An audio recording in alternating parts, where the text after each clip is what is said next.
Hello, everyone, and welcome to Between Two Coaches. We're on a mission to make fitness more human, snark sold separately. And on today's show, we're chatting about all things comparison culture. But before we do that, we got to talk to you about listener love because that's what's coming on your next episode. You want to give them a little bit more about listener love, Coach Nick? Yeah, hi, I'm Coach Nick, and this is Between Two Coaches, and we're excited to have you here. And so our first segment always going to be something called Listener Love. So we're going to kind of have a segment where we give some love to listeners, whether it's a review or a comment or just some nice thing that someone said. We want to share it with you guys. And so if you have questions or things like that, we'll answer it here. And so for this week, we wanted to, since this is our first episode, and we want you guys to get to know us a little bit. We're going to just have a question we teed up, which is how did we get started in the fitness world? So why don't you get started, Coach Amanda? That sounds good. So we're giving each other love today. So this is Coach Love right now. This is a special segment called Coach Love. So how did I get started in the fitness space? I've been a full-time fitness professional for about 7 years.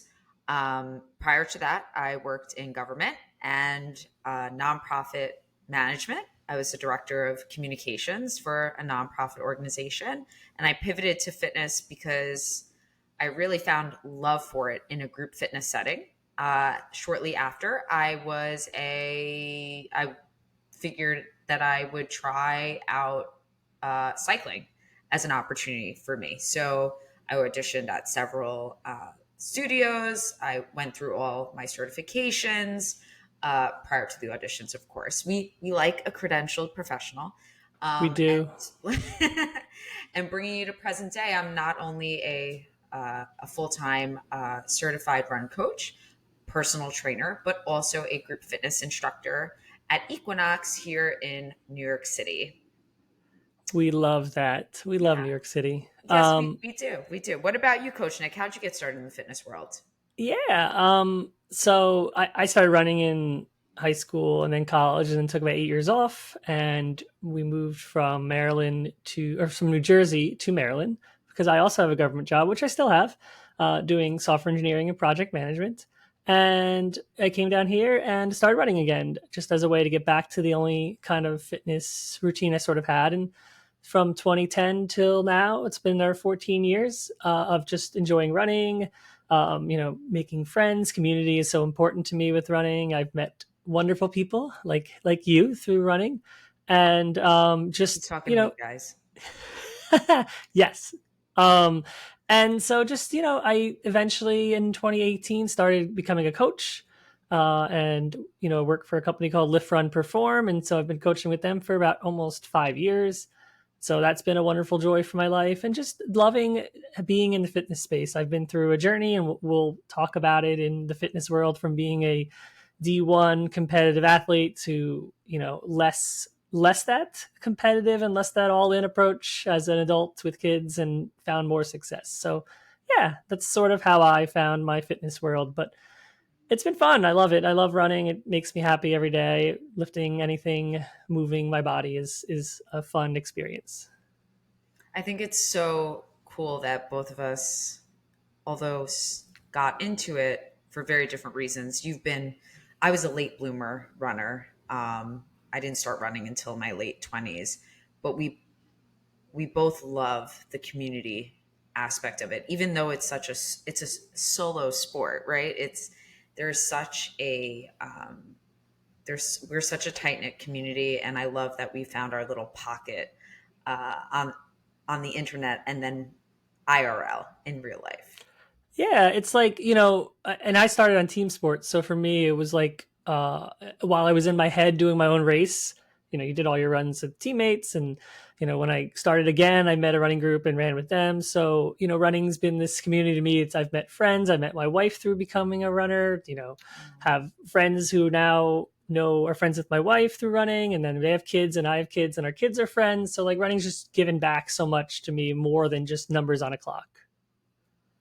I love that. And I think we're going to talk more today about the numbers on the clock and the metrics around running, right? And our comparison culture topic today. But before we get there, before we get there, can I talk to you about my latest grievance?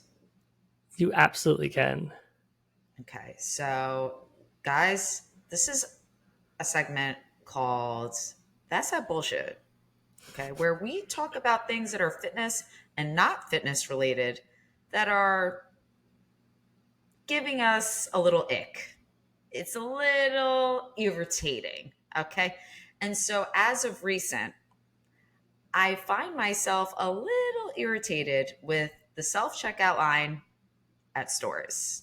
Do you know what I'm talking about here, Nick? It's the worst. It used to be great because no one used it, and I could sort of roll through. I'd get in there, I'd have my 4 items, I'd click real quick, and I'd be out before like the clerk could even come over. And now, since it's the only line available, it is just backed up. No one knows how to use anything, and I'm just like, can I get out of here? Can I just give you money and leave? How can I do this? I'll just order it online from the line. This is my point. This is my point. And I'm approaching it in a couple of ways. One, it's like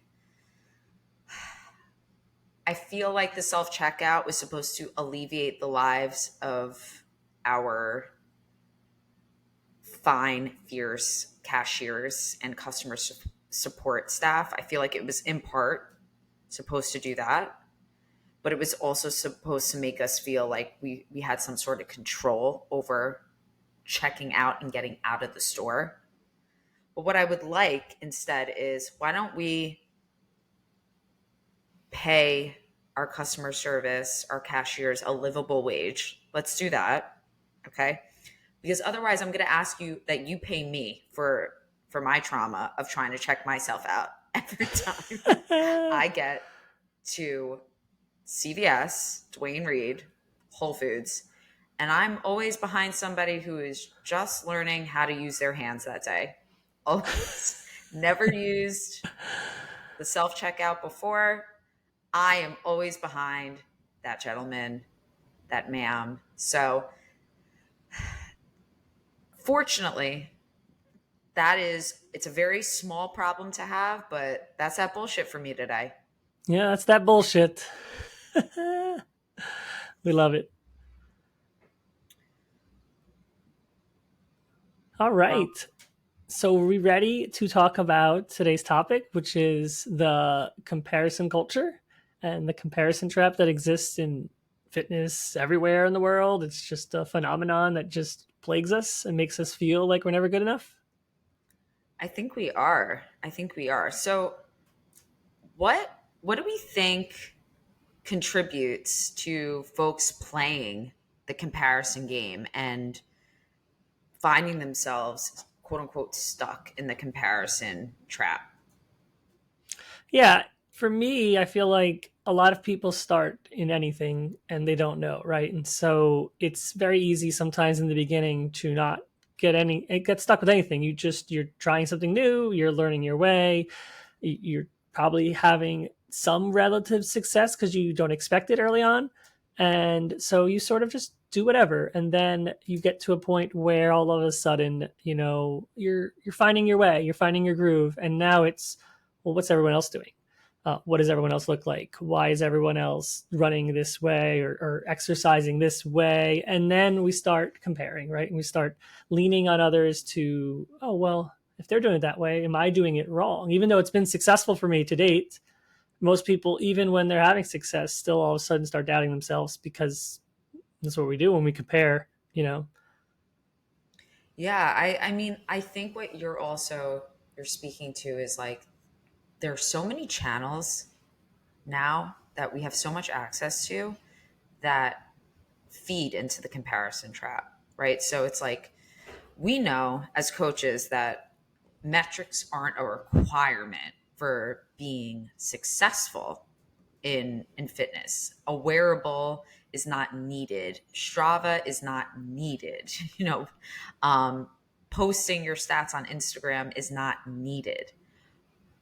Signing up for a race to feel successful, to feel accomplished, to know that your fitness is improving isn't needed. But there are benefits to these things, right? It's very trackable. It's very Yeah. tangible. Do you find that with your athletes and with yourself? I do. And so, I come from an age where when I was running in 2000, like early 2000, all we had is a watch that had time, right? And that's how I would do a run. The only way I would know how far it was is if I took my car and drove it and measured it with my pedometer. And of course, I would do that because why wouldn't I? I'm a runner.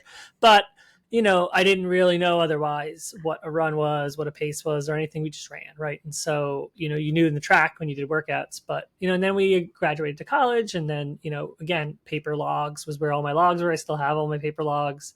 And then, there became a culture of like the first online um, training log I remember was something called, I used to use Running to Win, it was called. And you would just go on there and you just put in a number and you'd write, like, people would write stories about their run because you could all connect, but like the data wasn't coming from any device. It was just you. So you'd write 10 miles and you'd write whatever you want in there and people would read it and they'd be like, whoa, or, and then we always used to joke as our friends that like people had ghost miles because miles they wouldn't put in there. So like they were training more than they would. So, even comparison culture existed in the other way where people were like hiding training, as a way to get an edge on competition. So yeah, it's always been around. I see it with my athletes all the time where it's they, even if they're having success, it's either, the biggest comparison is always to yourself, right? Everyone has a journey of some other point. And when I used to be successful, I did this, or when I was younger, I did this, or, and that's like the hardest one for people because they can't, it's hard to accept where you're at in your life and be okay with that versus like thinking, okay, well, this is how I had success before. Even if my life's more chaotic or I have all these other things going on, it doesn't matter. I need to do that same thing. And that's the one I work through the most with athletes, helping them convince themselves that like it doesn't have to look like it always did. It can look different because your life is different. And we're not comparing apples to apples. We're comparing two different times.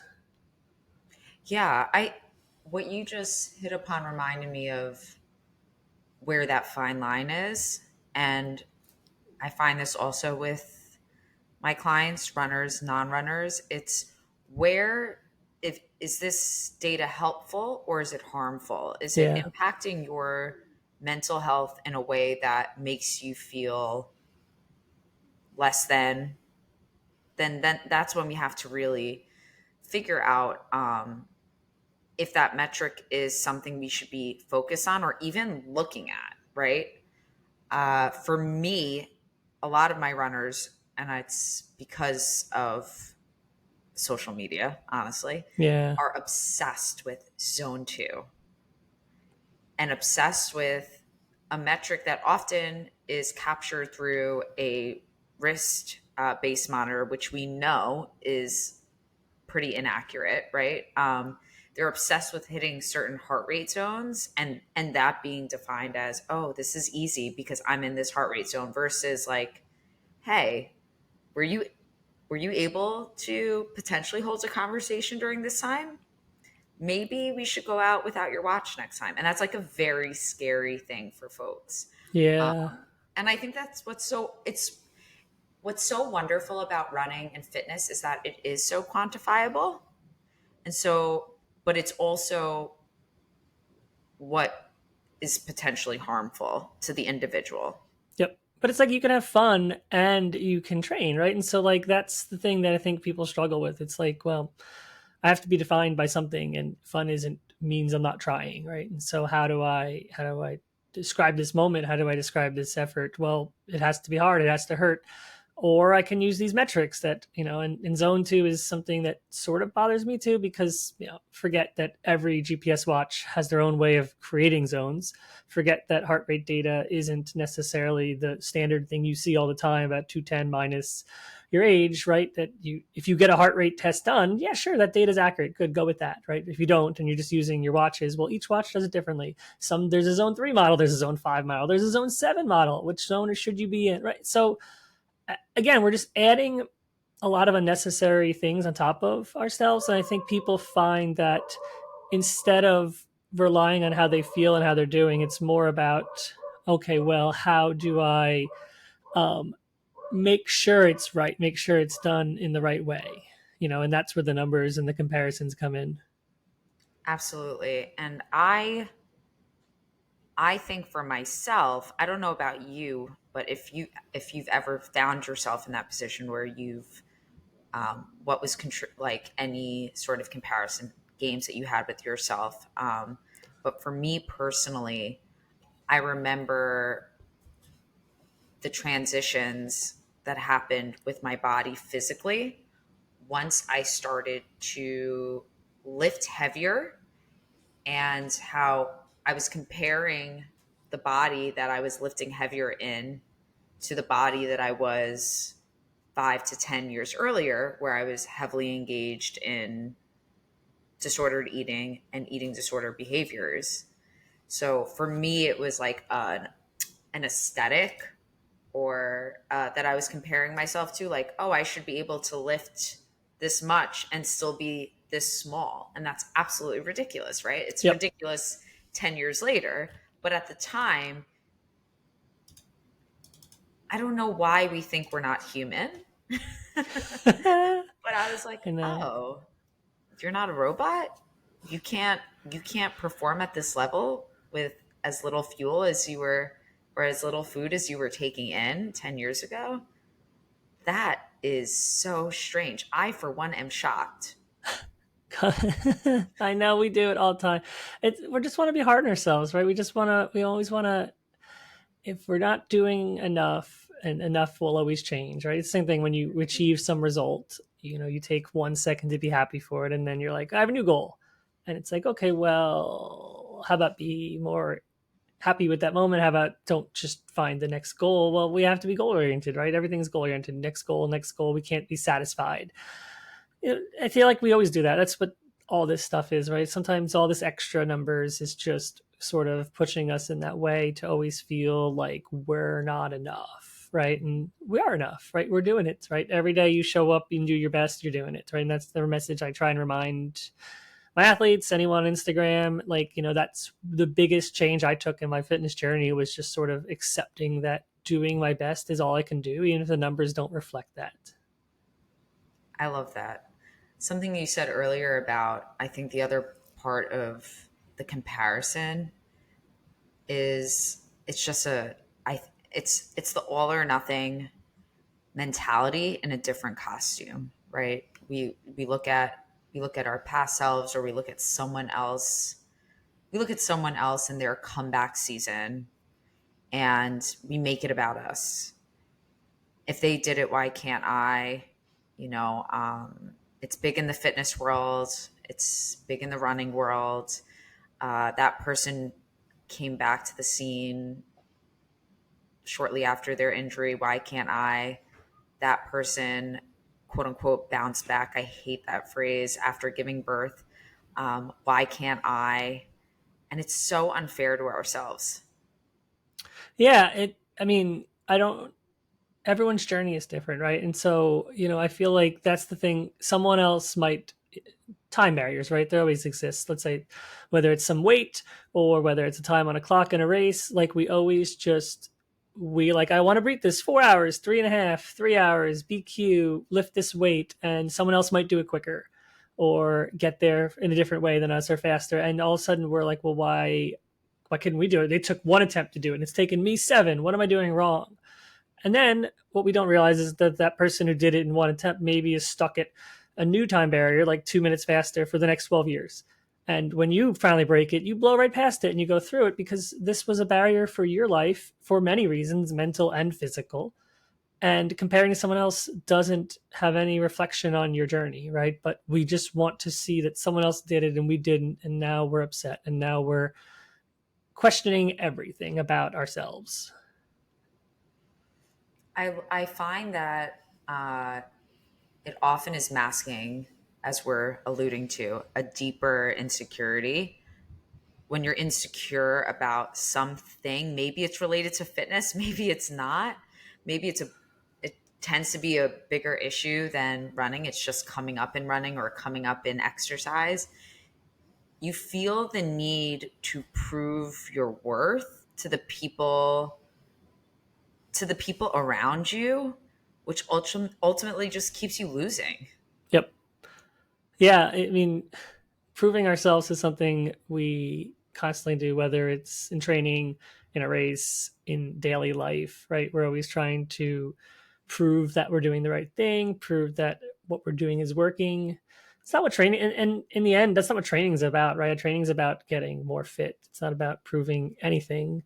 We prove it when we feel like it, when we are races, or whenever we want, right? But that's not defining us. The journey is the the defining factor of everything, right? The showing up, the getting more fit, the having the fun, instead of worrying about what someone else might think. It doesn't matter. Susan, who cares? Like, I'm trying to run my best and I'm trying to have a great time, and it's okay. Like, it doesn't matter if you got there quicker or slower, or, you're doing double the mileage as me. I'm doing what's right for me, right? But I think sometimes there's that insecurity too in our journey of like, well, am I doing it right? How do I know, right? And that's where comparison comes in too, because if someone has the same goal as us and they're doing it differently, well, we should be doing it that way too, right? Yeah, and you just reminded me when you mentioned Susan that there is this. If your name is Susan, this is, I just want to put this disclaimer in. This is not a direct attack on you, Susan. It We is like just, Susans. we love Susan. We love Susan. So let's say when I am on the nets, on the socials, there is this very small pocket of the internet of people who are sometimes causing this really internal battle in our athletes who are well-meaning and who are still stuck in the comparison trap. And they are the people who are judging others based on their pace, their ability, their bodies, and they're equating that to their fitness and their performance. And it makes running, it makes fitness inaccessible.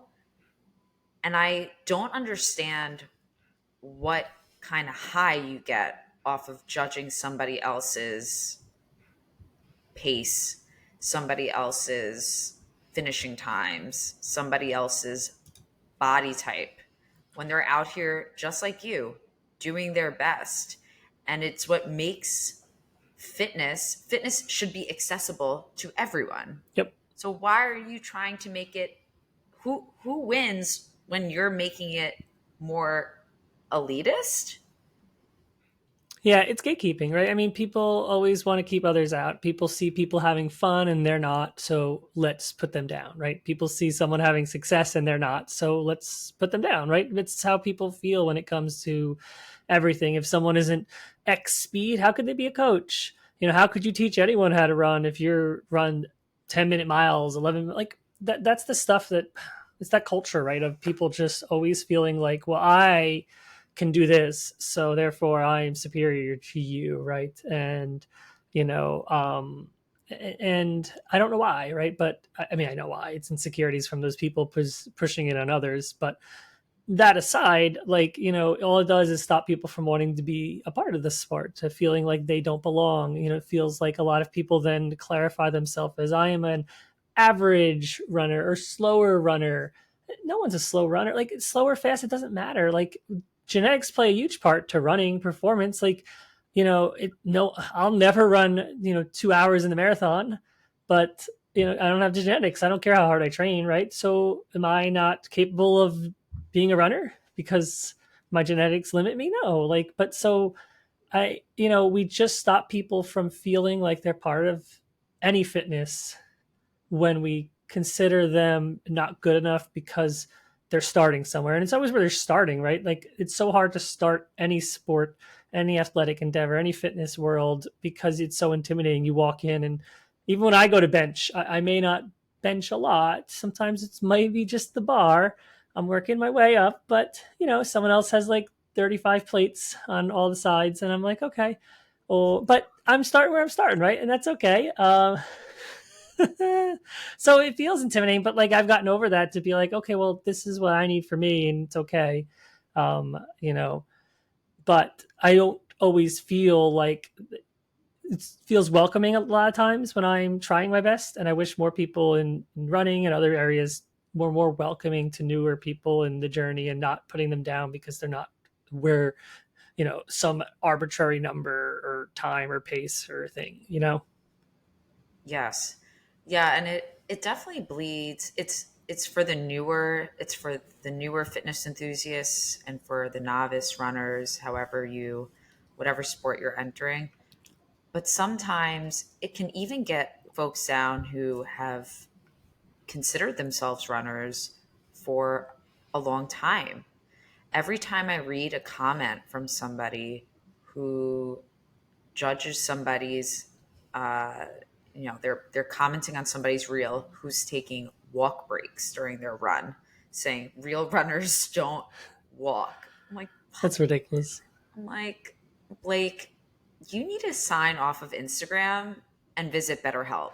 Okay, like It's always about toughness too. It's like it's I'm tougher than you because I don't walk. It's like I walk all the time. When I ran my PR in the marathon, I walked on my runs. I just felt like walking. It's like Forrest Gump. I just felt like running. I just felt like walking. Right? Like that's fine. I wanted to. And I did it. Okay.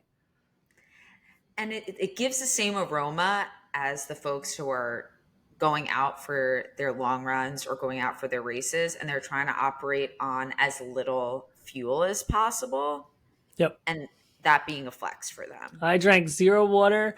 I ate zero gels. I ate, the grass and some pine cones, and that's how I survived on this run. And I why can't you? smelled a Gatorade. I I smell. smelled. I wafted it.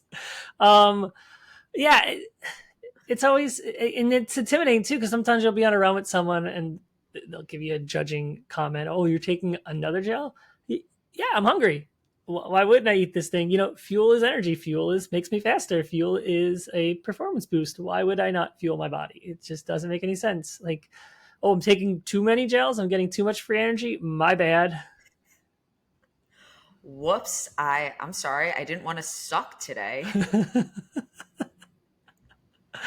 It's I wrote on one of our shared favorite sports dietitians in the space, Kylie. She had shared something on her Instagram recently um, about all of the negative impacts of not fueling your body, all of the negative health impacts, and how folks are bragging about getting to mile whatever 20 of their marathon without needing to take in any fuel or what have you.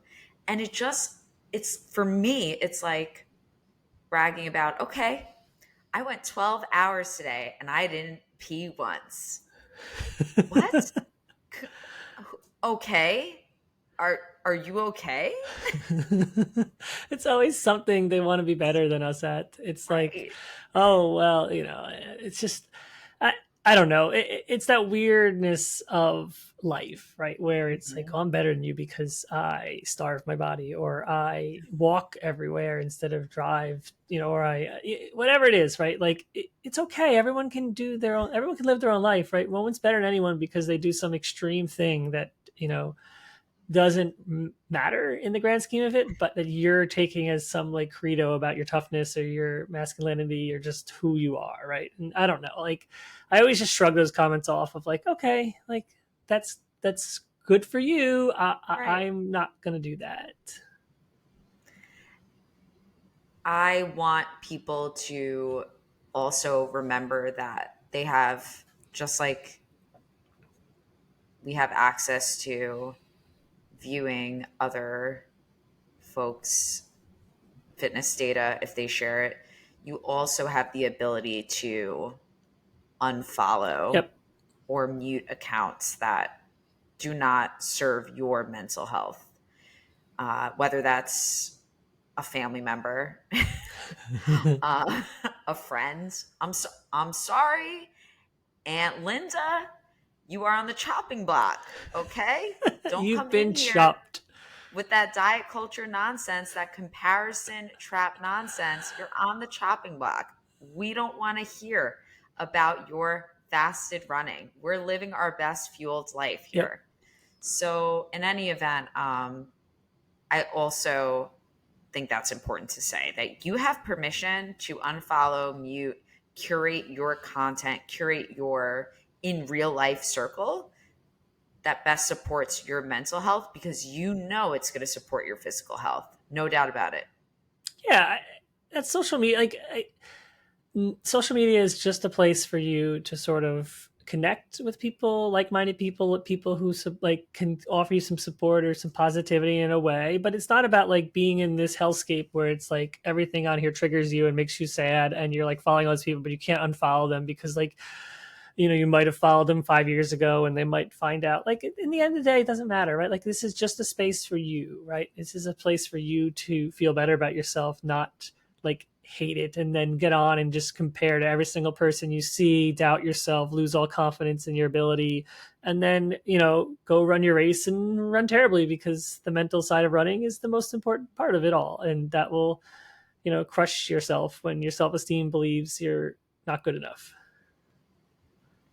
I agree. I'm with you 100% on that. I also want to make sure that we talk about when it comes to comparison and feeling, you know, running a race or not hitting a goal, arbitrary or what have you. What that is, it is normal to feel sad about these things.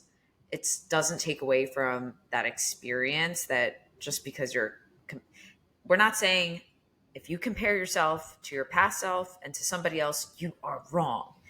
And it's never going to happen. And once you've heard this podcast, you're going to be healed forever. Disclaimer. That's right. That's just not the case. So it is so normal to be sad about a shitty race or performance or workout, because although for the majority of us, unless is Eliud Kipchoge, are you with us? Are you with us? The majority of us are doing this for fun, Yep. right? So, and we care so deeply about the activity that we're participating in. So it's normal to feel shitty about it. I think your shitty feeling has to have a time frame. Yep. Let's give it 48 hours. That's my rule, 48 hours. But also I have 48-hour rule. You can't sign up for a race for 48 hours. Even if you had a good race, you have to like sort of like just wait, because you have to celebrate the thing, right? Like too often it's like we finished and we're like, okay, I ran a great race, but I need to be 5 minutes faster. It's always 5 minutes, right? Like that's the answer to every single question of how much faster do you want to be? Unless it's like a mile, then it's probably not 5 minutes. But for a marathon, it's like, okay, I just need to be that's the number, 5 minutes faster. I'll be there. And, so no, let's celebrate it. Like, let's take some time to celebrate our accomplishment and, not compared to like everything else around us. Right. And the accomplishment being that you worked your ass off in whatever training you took part in, you showed up for yourself and you did your best. And that we know is just going to look different day to day. And whether it was race day, whether it was a workout on a Tuesday, you can't control how your body is going to feel, weather conditions. I mean, everything. What is it? I think 3% maybe. That could be an overestimate. 3% is within your control. Everything else, gotta let that shit go. Yep. Gotta let it go. Yeah. Yeah, it's like hard, right? And so like the comparison to our self journey, right? Like I started running in 96. In 2002, I was running some of my best times in college, but I was a 19-year-old who was living off oatmeal cream pies and, all those delicious zebra cakes. That was my diet, right? And maybe some soda. I didn't know any better. I didn't know what I was doing. And, I'd run the 5K and 10K in college, and I ran really fast somehow. I don't know how. And then I took a lot of time off and then came back, and all I did is compare to college Nick. Now I'm 30 and now I'm a man, and I'm like, why can't I not run the same times I used to? And struggled for a bit because I just would constantly compare to old Nick. I need to run this time or this and that. And I knew all my splits from my college still, because you never forget any split ever in your life as a runner. And it took me a while. And then I got to 2018 and I started running faster than I did in 2002. And I had, one kid, another one on the way. I was 38. I couldn't run any of the times I could in college. Like, I couldn't split mile repeats as fast as I could, but I was stronger and I had a lot more going on and I was consistent and I was showing up and my effort was there. And I ended up running faster than the 5K 16 years later and 10K and everything. And so, and then fast forward to 2024, and here I am again, two kids, even older, 42 now, and like I can't compare to anything before because I need to be where I'm at. Like, and it's really hard to live that moment you're in, and it's easy when you just keep getting faster every year and you never take a break and your motivation never wanes. But it's also hard to have this like past version of yourself and be like, okay, well, I'll never get back to that. Well, I feel like at least I did once, right? So I know I can again if I want to.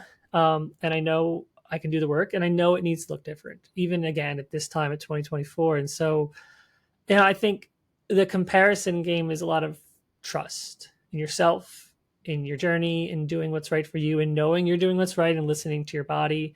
When you have that confidence and trust in yourself, like it can help you feel better doing the work you're doing versus thinking you're never doing enough. Totally.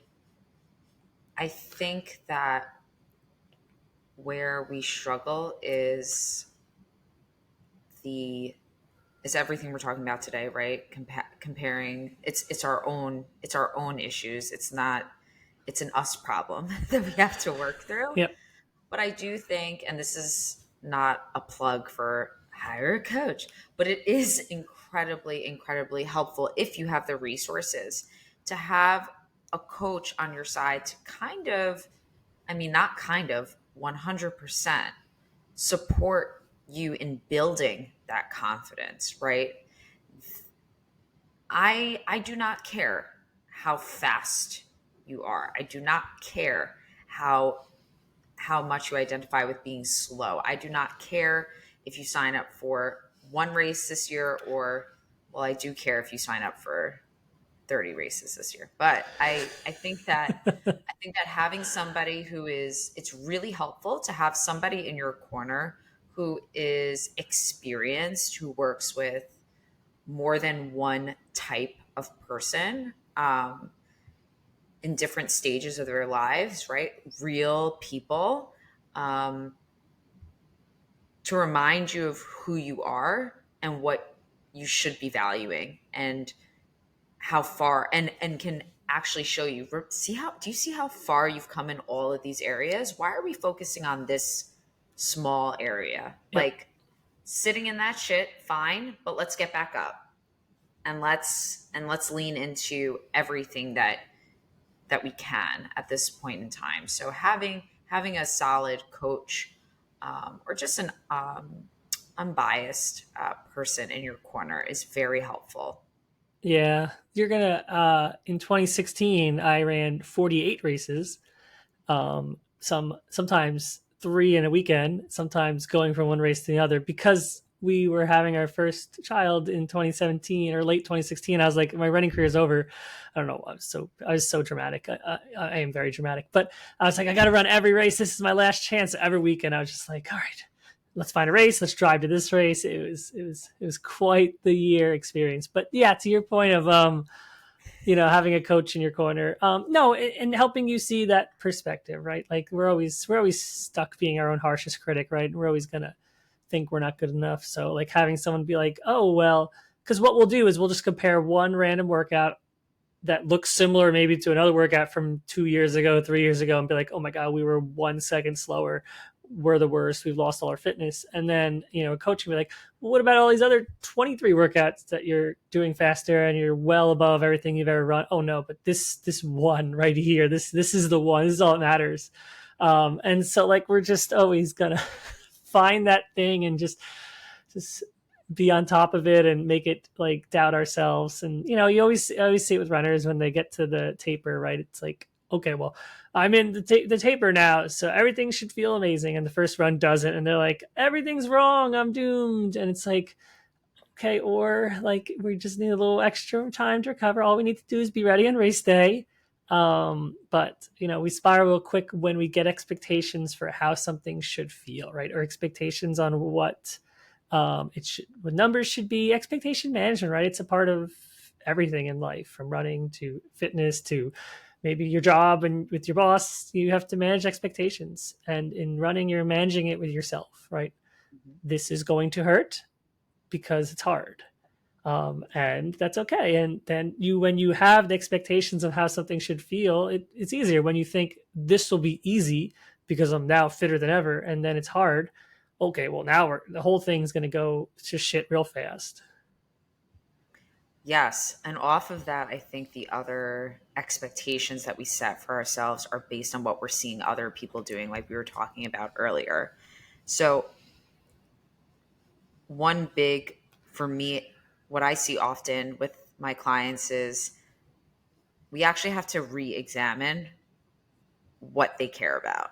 And if they're just caring about something because they see everyone else caring about that thing, or if it's something they genuinely care about. Yeah, it makes a difference. Like, so it's so it's like, do we care about somebody else's opinion of the race that we're signed up for? Do we care about somebody else's do we care about what everyone how everyone feels about the Boston Marathon enough to want to train and work really hard for it and to Boston qualify? Do we actually care about that?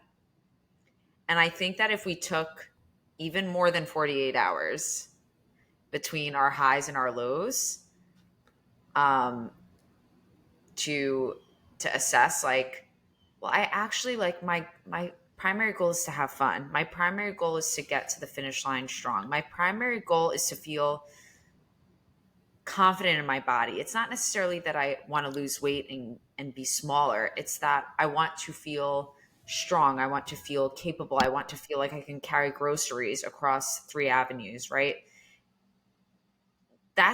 Oh, okay. So now I see what you care about. We'll work on everything else, but let's try to focus on what your individual goals are based on where you actually, like, we want you to fall in love with the process. So if you're just looking at the finish line, as you were sharing earlier, if you're just looking at the goal and you're not process oriented, it's really easy to get lost in the sauce. So at least for me, um, I think that there's an opportunity for us as we mature in our fitness journey to also re-examine our beliefs. Yeah, I think our values change, right? Our values when we start running as we get older and everything in life, right? Like there's a lot of values I had growing up that I definitely don't have anymore. And there's new values I have that like I never thought I'd have, right? And so we do the same thing at running, like in fitness, like we evaluate over time. And so it's not just, okay, well, I need this thing to prove my worth. I need this time to prove my worth. Everyone else is chasing it. Why am I not? What's wrong with me? you know, Reevaluating your values is the best way to sort of level set yourself and to get back to the person you are versus the person that everyone else is that you're just trying to be. I love that. I love how you ended that. Thanks. Do we have anything else on comparison culture, the comparison trap? Any final words, any thoughts, feelings, emotions that you want to share with Susan and Aunt Linda? Well, yeah, I think it's good to, I think the most important part of it is we all do it, right? Like, as I shared, I've done it many times in my career. I have many points that I'll look back and be like, that's where I was at my best and thinking I'll never get back there. And I did for a while, but like, whether it's other people, ourselves, other accomplishments that just the community thinks are important, it's okay to like have feelings around this stuff. It's also okay to evaluate yourself and say, does this really matter? Am I doing this because I want to?